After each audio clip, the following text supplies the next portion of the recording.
এই রুই মাছ রান্না করব, তাই রুই মাছ তেলটা বেশ গরম হয়ে গেছে। রুই মাছটা আমি ভাজা বসিয়ে দিলাম।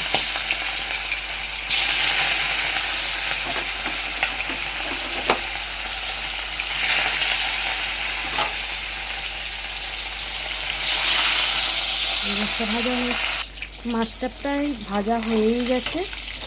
আমি এখন মাছ ভাজাটা তুলে ফেললাম। আর আজকে মাছের সাথে আছে মাথা। ভাই একটু নিয়ে নাও।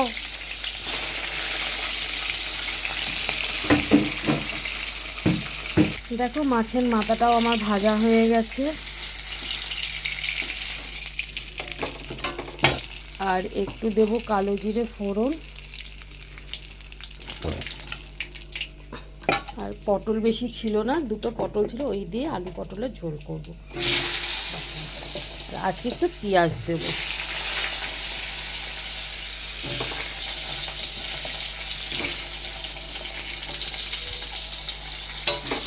যেহেতু পটলটা একটু কম আছে একসাথেই দিয়ে দিলাম, নইলে আমি অন্য সময় পটলটা একটু ভেজে নিই। তো পেঁয়াজ দিয়ে দিলাম, একেবারেই ভাজা ভাজা করে নেব। দেখো এখানে আমি আদা, কাঁচা লঙ্কা, টমেটো পেস্টটা দিয়ে দিলাম। টমেটো পেস্ট দিয়ে দিয়েছি। আর আদা কাঁচা লঙ্কাটা আমার পেস্ট করাই ছিল। আর এটা টমেটোটা একটু ঘষানিতে ঘষে দিলাম। একটু দিয়ে দেবো জিরে আর ধনের গুঁড়ো। জিরের গুঁড়ো, নুন, হলুদ সবই দিয়ে দিয়েছি। এইবার একটু জল দিয়ে দেবো, জল দিয়ে কষিয়ে নেব।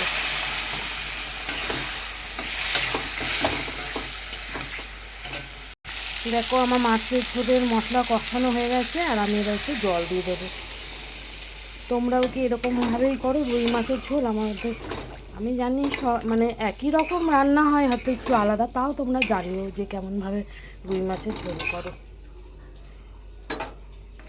দেখো মাছের ঝোলের আলু পটল সব সিদ্ধ হয়ে গেছে। এখন মাছটা ছেড়ে দিলাম, আর একটু ফুটবে, তারপরে নামিয়ে দেবো। আমার মাছের ঝোলটা হয়েই গেছে, এখন আমি নামিয়ে দেবো।